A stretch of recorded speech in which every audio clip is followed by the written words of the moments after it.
Hello and welcome to another episode of Monday Madness, the show where we throw the meta book out of the window and we see how much success we can have playing absolutely nonsensical strategies.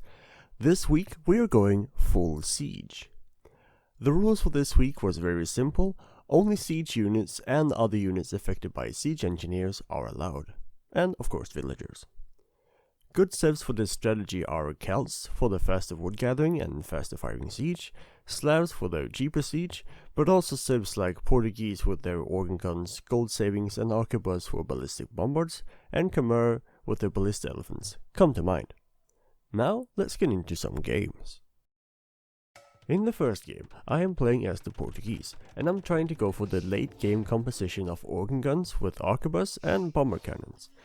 My opponent here is playing as the Vietnamese, and this could be pretty good for me if he decides to go for archers, who are weaker against this kind of strategy.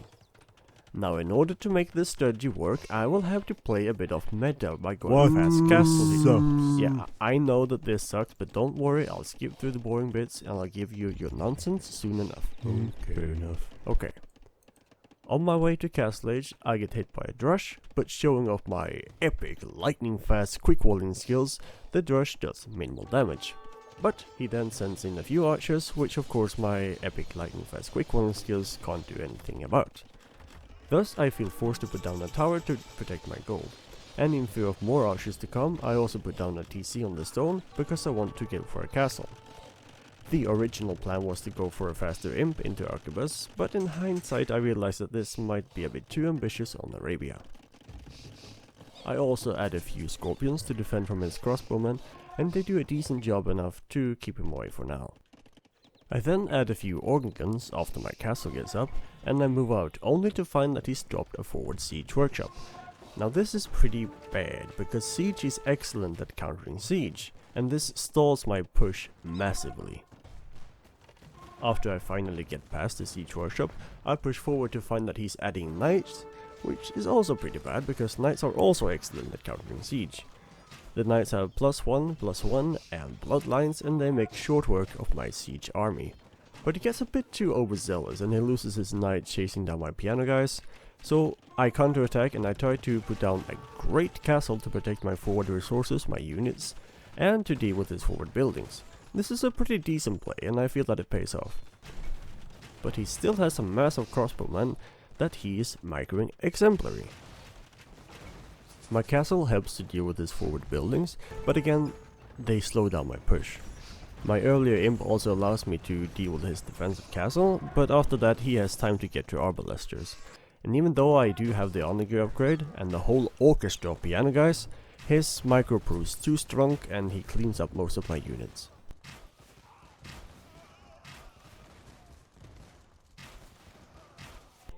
But now, I finally have enough resources to go with my composition with elite organ guns, bombard cannons with arquebus and siege engineers. But he's got more of the kind of units that don't respect social distancing, and my organ guns just want to step back to protect themselves. And I also never get a single good honor gear shot on his ranged units, and he markers them to perfection. Eventually he takes down my forward castles, leaving my base horribly exposed at the same time as I run out of gold, and I feel that there's not too much I can do from there. In the second game, I'm trying my luck with the Khmer.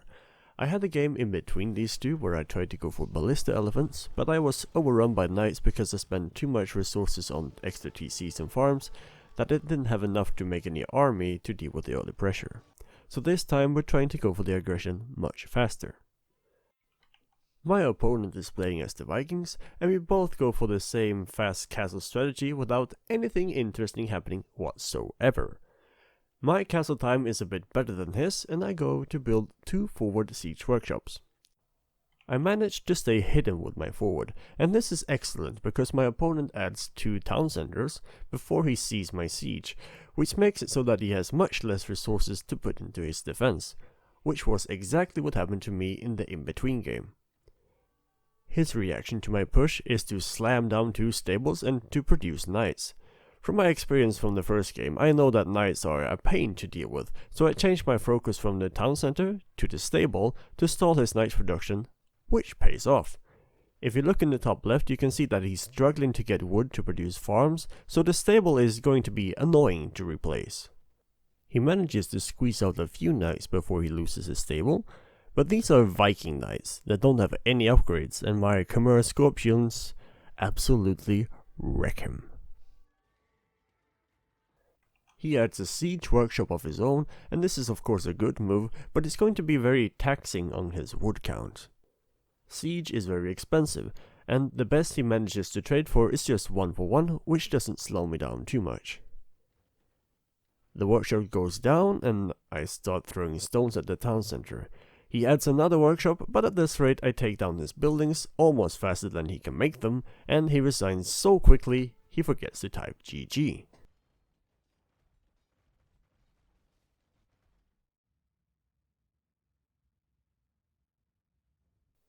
The third game is sent to us by Lael, who kind of pulled off this strategy last week, so he should have no problem doing it this time.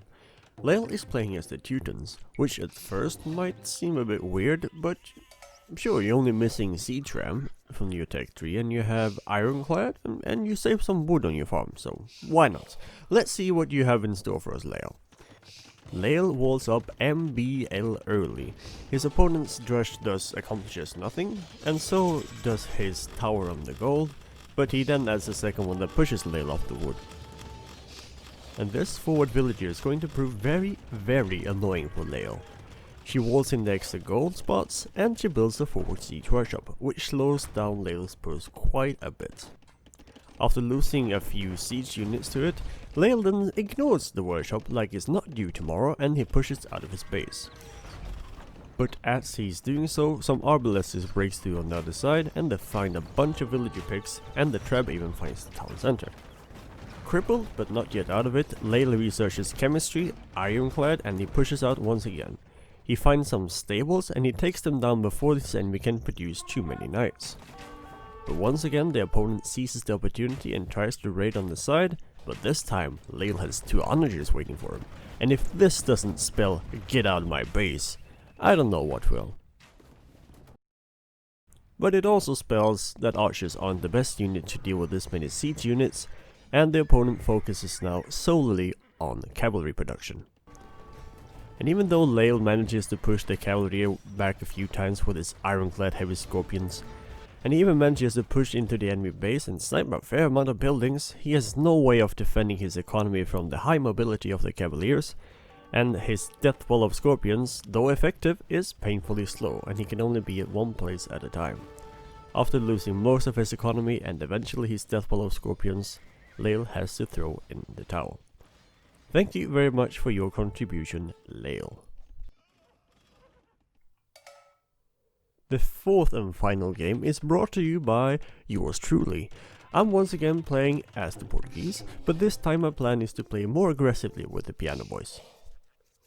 My opponent here is playing as the Magyars, which makes me expect him to go for scouts. This time I'm smart enough to preemptively wall instead of quick walling in the last nanosecond, and his scouts found minimal damage.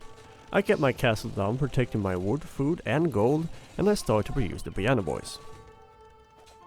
They play a nice symphony for the enemy scouts, who are either scared off or killed, and they move out towards his base. My opponent added quite a few scouts, which slowed down his castle time, so my plan here is to dish out a lot of damage before he produces too many knights.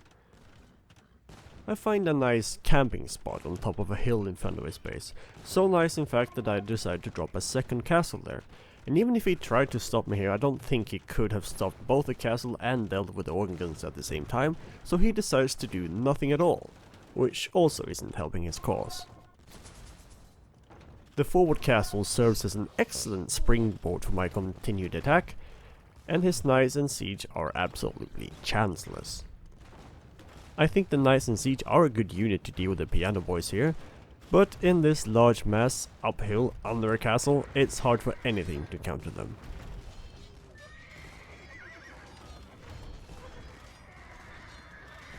After deciding on the only move that could stop the Piano Boys now, and going all in on the doubtest of castles in recent memory, my opponent resigns.